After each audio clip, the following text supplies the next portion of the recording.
Speaker sir, మంత్రి గారు చాలా విషయాలు కాగ్ ఇచ్చిన నివేదికల మీద కానీ ఇతర రాజ్యాంగబద్ధ సంస్థలు ఇచ్చిన నివేదికల మీద గతంలో వివిధ నాయకులు మాట్లాడినా లేకపోతే ఆనాటి మంత్రులు, ముఖ్యమంత్రులు, ప్రధానమంత్రులు మాట్లాడిన విషయాలన్నిటినీ వారు ఇక్కడ ఉదహరిస్తూ ఇప్పుడు కాళేశ్వరం ప్రాజెక్టు మీద కానీ తెలంగాణ రాష్ట్రం ఏర్పడ్డ తర్వాత నిర్మించిన సాగునీటి ప్రాజెక్టుల విషయంలో కూడా వారు మాట్లాడుతున్నారు. సరే, వారి అభిప్రాయాలు వారు చెప్తున్నారు. వారి అభిప్రాయాన్ని విభేదించే హక్కు మాకున్నది, వారి అభిప్రాయం చెప్పుకునే హక్కు వారికి ఉన్నది, నాకేం అభ్యంతరం. అయితే అధ్యక్ష, తమరి ద్వారా తెలంగాణ సమాజానికి అత్యంత కీలకమైన అంశాన్ని ఇతరులు ఎవరో చెప్పిందో మనము చేపట్టిన చర్యలు లేదా పనుల మీద ఇతరు ఇచ్చే నివేదికను మనము ఆమోదించవచ్చు, తిరస్కరించవచ్చు, భిన్న అభిప్రాయం చెప్పడానికి కూడా అవకాశం ఉంది.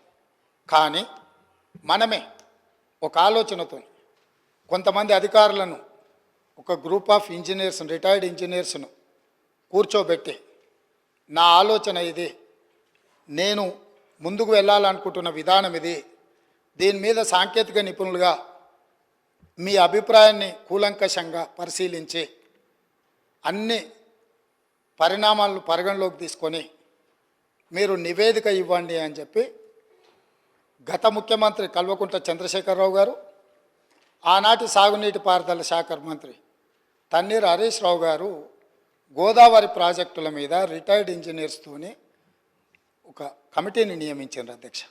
ఆ కమిటీ ఇచ్చిన నివేదికను తమ ద్వారా ఈ సభ రికార్డులోకి మొత్తం తేదలుచుకుని ఇందులో కొన్ని అంశాలను మాత్రం నేను చదివి వినిపిస్తాను.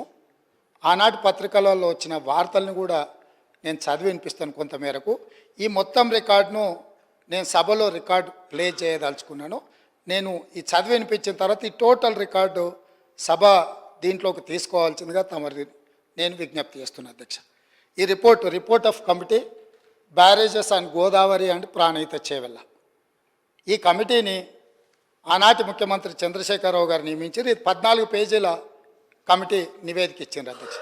ఎవరు అధ్యక్ష ఇందులో ఇంజనీర్లు ముఖ్యమైన వాళ్ళు అంటే B Anantaramulu, B Venkata Ramarao, S Chandramouli, G Damodar Reddy, M Shyamprasad Reddy, 5 మంది ఇంజనీర్లతో ఆనాటి ముఖ్యమంత్రి, సాగునీటి పారుదల శాఖ మంత్రి ప్రాణహిత చేవెళ్ళ ప్రాజెక్టుల మీద తుమ్మిడిహెట్టి దగ్గర కాకుండా ఇతర ప్రాంతాలలో నిర్మించడానికి అవసరమైన రీడిజైనింగ్కు ఇక్కడ పునాది పడ్డది అధ్యక్ష. ఈ పునాది పడ్డ తర్వాత వీళ్ళు పూర్తి స్థాయిలో మొత్తం గోదావరి జలాలకు సంబంధించిన హిస్టరీని మొత్తం ఇందులో పొందుపరిచింది అధ్యక్ష. ఇదే కాకుండా వీళ్ళు aerial survey, physical survey, toposheets survey చేసి మొత్తం ఒక నివేదికను తయారు చేసి ఇచ్చారు అధ్యక్ష. అందులో పేజ్ నెంబర్ 5లో alternate locations for barrage, the members of retired engineers forum have conducted the aerial survey on 24/3/2015 to examine the feasibility of proposed site and feasibility of alternative sites on Pranahita River, etc. After detailed toposheet study and as per site plans, the following alternative are proposed. అంటే మేము అన్ని రకాలుగా టోపోషీట్లను కానీ aerial సర్వేలు చేసి వీటన్నిటిని ఆధారంగా ప్రభుత్వానికి మేము నివేదికలు ఇస్తున్నామని చెప్పి, అంతకంటే ముందు అధ్యక్ష పదే గత ప్రభుత్వం ఏం ప్రయత్నం చేయలే. ఉమ్మడి రాష్ట్రంలో తెలంగాణకు తీరని అన్యాయం చేసినారు. ఆనాటి ముఖ్యమంత్రులు ఏం పని చేయలేదని వారు ఏదైతే మంత్రి గారు ఆరోపణలు చేస్తున్నారో, వీళ్ళు నియమించిన రిటైర్డ్ ఇంజనీర్లు పొందుపరిచిన అంశాలను కొన్నిటిని ఉమ్మడి రాష్ట్రంలో జరిగిన ప్రయత్నాలను కూడా ఈ సభ ద్వారా తెలంగాణ సమాజానికి నేను చెప్పదలుచుకున్నాను అధ్యక్ష. ఎందుకంటే వాస్తవాలనే ఇక్కడ చర్చించాలన్న ఆలోచనతోటి మనం ప్రత్యేకమైన చర్చను మా మంత్రివర్యులు ఉత్తమ్ కుమార్ రెడ్డి గారు దాదాపుగా నిద్రపోని రాత్రులు గడిపి, నాకు తెలిసి వారు సరిహద్దుల్లో సైనికుడుగా మోహరించి యుద్ధాన్ని ఎదుర్కొని వచ్చిన సైనికుడు సరిహద్దుల్లో కూడా వారంత బరువైన గుండెతో ఉన్నారో లేదో నాకు తెలీదు. వీటిని వారు రోజుల కొద్దీ ఈ తెలంగాణ ప్రాజెక్టుల మీద జరుగుతున్న పరిణామాల మీద చూసి బరువెక్కిన గుండెతోని కొన్ని వాస్తవాలను ఈ సభ దృష్టికి తీసుకొచ్చే ప్రయత్నం చేస్తే జరిగిన తప్పులను వారు చేసినందుకు తెలంగాణ సమాజానికి క్షమాపణ చెప్పడం ద్వారా మంత్రి గారిని అభినందించి భవిష్యత్తులో ఎట్లా ముందుకెళ్దామని వారు కొన్ని సూచనలు చేస్తుంటే సమాజం వారిని కొంతమేరకైనా వారిని అభినందిస్తుండే. కానీ ఎదురుదాడి పూర్తిగా అంటే మంత్రి గారు వాస్తవాల ప్రాతిపదికన ఇచ్చిన పవర్ పాయింట్ ప్రజెంటేషన్ కూడా తప్పుల తడక అని చెప్పి దూషించడం ద్వారా గతంలో జరిగిన తప్పులను కప్పిపుచ్చుకోవడానికి తీవ్రమైన ప్రయత్నం చేస్తున్నారు అధ్యక్ష. అందుకే ఉమ్మడి రాష్ట్రం మనకు తీరని అన్యాయం జరిగింది, సాగునీటి ప్రాజెక్టులు ఎక్కడొక్కడ ఆగిపోయినాయని నీళ్ల కోసం కొట్లాడిన తెలంగాణ సమాజం ఉమ్మడి రాష్ట్రంలో న్యాయం జరగదన్న ఆలోచనతోనే ప్రత్యేక తెలంగాణ రాష్ట్రం రావాలి, ప్రత్యేక తెలంగాణ రాష్ట్రం కావాలి అన్నారు. తెలంగాణ ఇచ్చింది మేమే, తెలంగాణ తెచ్చింది మా వాళ్ళు. అక్కడ ఉన్నాడు పొన్నం ప్రభాకర్ గారు, రాజగోపాల్ రెడ్డి గారు, వివేక్ వెంకటస్వామి గారు. ఈ సభలో చాలామంది పెప్పర్ స్ప్రేల బారిన పడి ఆనాటి మూకల దాడిలో ఎదురొడ్డి నిలబడి కొట్లాడి తెలంగాణ బిల్లును ఆమోదింపజేసిన సభ్యులు చాలామంది, అంజన్ కుమార్ యాదవ్ లాంటి వాళ్ళు, సురేష్ షెట్కార్ లాంటి వాళ్ళు, బర్లాం నాయక్ లాంటి వాళ్ళు, సిరిసిల్ల రాజయ్య లాంటి వాళ్ళు ఎంపీలు ఎంతోమంది ఉన్నారు అధ్యక్ష. ఇదంతా చరిత్ర కళ్ళగట్టినట్టు. పార్లమెంట్లో లైవ్ రికార్డులన్నీ తీయండి. ఆ రోజు బిల్లు ప్రవేశపెట్టినప్పుడు చంద్రశేఖరరావు గారు ఎక్కడుండే, ఈ సభ్యులందరూ ఎక్కడుండేనో ఒకసారి చరిత్రను కూడా చూడాల్సిందిగా తమకు విజ్ఞప్తి చేస్తూ ఉమ్మడి రాష్ట్రంలో జరిగిన కొన్ని అంశాలను నేను చదివి వినిపించదలుచుకున్నా అధ్యక్ష. Both Andhra Pradesh and Maharashtra government entered into an agreement in year 2012 for constituting interstate board and standing committee and coordination committee. Pranahita Chevella project యొక్క నిర్మాణాన్ని అడ్డంకులను తొలగించడానికి ఆనాడు మహారాష్ట్ర ముఖ్యమంత్రి ఉమ్మడి ఆంధ్రప్రదేశ్ ముఖ్యమంత్రి కలిసి చర్చించి 2012లో ఇంటర్స్టేట్ బోర్డును కాన్స్టిట్యూట్ చేసిండ్రు, స్టాండింగ్ కమిటీని కాన్స్టిట్యూట్ చేసిండ్రు, కోఆర్డినేషన్ కమిటీని అంటే ఈ సమస్యలను పరిష్కరించుకోవడానికి కోఆర్డినేట్ చేయడానికి కూడా కమిటీని కాన్స్టిట్యూట్ చేశారు అధ్యక్ష. అదేవిధంగా during the recent meeting with honourable chief ministers of Telangana and Maharashtra. In continuation of that report, these engineers are made out certain points, saying that during the recent meeting with the Honorable Chief Ministers of Telangana and Maharashtra, it was suggested to reduce the submergence area to the extent possible. At its present FRL, the submergence area is 1850 acres patta land in Maharashtra, but no village is getting submerged. Maharashtra ముఖ్యమంత్రి తెలంగాణ రాష్ట్రం వచ్చిన తర్వాత తెలంగాణ రాష్ట్ర ముఖ్యమంత్రితోని సమావేశాన్ని ఏర్పాటు చేసినప్పుడు జరిగిన చర్చలో వాళ్ళు గుర్తించింది ఏంటంటే తుమ్మిడిహెట్టి దగ్గర 152 మీటర్ల ఎత్తున బ్యారేజ్ కట్టి ఈ ప్రాజెక్టును పూర్తి చేస్తే మహారాష్ట్రలో మునిగే ముంపు భూమి పట్టా ల్యాండ్ ఎంత అంటే 1850 ఎకరాలు మాత్రమే. ఇది మేము అనడం లేదు అధ్యక్ష, వాళ్ళు నియమించిన ఇంజనీర్ల కమిటీ నివేదికలో పొందుపరిచిన అంశం అధ్యక్ష.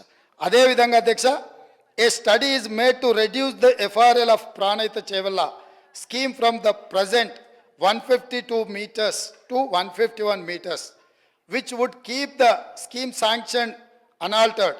Similarly, possibility of reducing present FRL from 152 meters to 150 meters has been examined. This will reduce the submergence from 1850 acres to 1250 acres. ఒకవేళ 152 మీటర్ల ఎత్తున తొమ్మిడిహెట్టి దగ్గర నిర్మిస్తే 1850 ఎకరాల ముంపు ఏదైతే ఉందో దాన్ని 150 మీటర్ల దగ్గర ప్రాజెక్టు నిర్మిస్తే 1250 ఎకరాలు మాత్రమే మహారాష్ట్రలో ముంపుకు గురవుతుంది. గ్రామాలు మునగడం లేదు, కేవలం పట్టా ల్యాండ్స్ మాత్రమే మునుగుతున్నాయని ఇచ్చారు అధ్యక్ష. అదేవిధంగా honourable chief minister desired to study and alternate locations in main river Godavari river near Medigadda village, Mahadevpur Mandal, Karimnagar district up to Midmaner. Accordingly, detailed study on the existing and alternate proposals is made. The report is furnished as under. Medigadda daggara బ్యారేజీలు కట్టాలని పుర్రెలో పురుగు పుట్టిందే ఆనాటి ముఖ్యమంత్రి చంద్రశేఖరరావుకి. నేను మళ్ళొక్కసారి reinstate చేస్తున్న అధ్యక్ష. The honourable chief minister desired to study and alternate location and main river Godavari river near Medigadda village, Mahadevpur mandal, Karimnagar district. అంటే చంద్రశేఖరరావు గారికే ఏ దేవుడు ఏ రాత్రి కళలోకి వచ్చి మేడిగడ్డ దగ్గర బ్యారేజ్ కట్టమని చెప్పిండో నాకైతే తెలియదు, కానీ వారే గ్రూప్ ఆఫ్ ఇంజనీర్లకి ఇన్స్ట్రక్షన్స్ ఇచ్చిండు అధ్యక్ష. వాళ్ళు దాని మీద కొన్ని ఫైండింగ్స్ ఇచ్చి ఒక నివేదిక ఇచ్చారు అధ్యక్ష. అందులో కూడా కొన్ని విషయాలు నేను మొత్తం వాటి జోలికి పోకుండా కొన్ని మాత్రం కంక్లూజన్స్ అండ్ రికమెండేషన్స్, అంటే దీంట్లో వాళ్ళు కొన్ని రికమెండేషన్స్ను చేసుకుంటూ వచ్చారు అధ్యక్ష. 11వ పేజీలు ఉంది అధ్యక్ష. తర్వాత నివేదిక ఎట్లాగా హరీష్ రావు గారి దగ్గర ఉంటుంది, ఎందుకంటే ఇంకా వాళ్ళందరూ ఉన్నారు. నేను కూడా వారికి మళ్ళీ పంపిస్తాను అధ్యక్ష. తమరికి ఇస్తాను, తమరు అనుమతిస్తే వారికి ఇవ్వండి అధ్యక్ష. ఇందులో it is always better for the government to accept the concept of the existing Pranahita Chevella scheme near Tummidihatti village, Adilabad district and explore the ways and means to make it feasible. నేను మళ్ళొక్కసారి చదివి వినిపించదలుచుకున్న మిత్రుడు హరీష్ రావు గారికి, వాళ్ళ మామగారు వారు కలిసి ఈ రాష్ట్రానికి ఎంత ద్రోహం చేసినరో ఇది వినడం ద్వారా అయినా వారికి అవగాహన కలుగుతుందని నేను భావిస్తున్నా, కనువిప్పు కలగాలని నేను కోరుకుంటున్నా అధ్యక్ష. It is always better for the government to accept the concept of the existing Pranahita Chevella scheme near Tummidihatti village, Adilabad district and explore the ways and means to make it feasible. స్పష్టంగా ఇంజనీర్స్ వాళ్ళు నియమించుకున్న ఇంజనీర్లు తుమ్మిడిహెట్టి దగ్గరనే ఈ ప్రాజెక్టు నిర్మించడానికి అన్ని రకాల ప్రయత్నాలు చేయండి, మీ శక్తి సామర్థ్యాలను అన్నిటినీ మీ గొప్పతనాలను ఉపయోగించండి అని చెప్పిండ్రు అధ్యక్ష. అదేవిధంగా there is a feasibility of reducing the FRL from 152 meters to 151 meters, i.e. by 1 meter without altering the scope of the scheme. The Honorable Chief Minister may use his good offices for convincing the Maharashtra government to accept proposal of reducing FRL to 151 meters. ఏమన్నారంటే చాలా శక్తిశాలి, అసలు ప్రపంచాన్ని అంతా కూడా గజగజలాడించి పులి నోట్ల తలబెట్టి ప్రాణాలనే త్యాగం చేయడానికి గొప్ప అపర భగీరథుడు. మీరు 152 మీటర్ల నుంచి మీ శక్తిని అంతా ఉపయోగించి మహారాష్ట్ర ముఖ్యమంత్రిని 151 మీటర్ల ముంపు కోసం ఒప్పించండి, 1 మీటర్ ఎత్తు తగ్గించి ప్రాజెక్టు కట్టడానికి అవసరమైన చర్యలు చేపట్టండి అని చెప్పి వారు ఈ ఏమంటారు గాల్లో ఎగురుకుంటూ పోతాడు కదా, ఏమంటారు పారాషూట్, స్పైడర్ మ్యాన్ని మీరు ఒకసారి అడగండి అని చెప్పి వారు సూచన చేసిండ్రు అధ్యక్ష. అదేవిధంగా in case of the Maharashtra government still insists for further lowering the FRL, the Telangana government can accept at 150 meters FRL. ఒకవేళ వాళ్ళు మరీ 151 ఒప్పుకోకపోతే 150 దగ్గరకైనా దయచేసి ఒప్పించండి అని చెప్పారు. In both the above proposals there will not be any financial loss to the work done portions.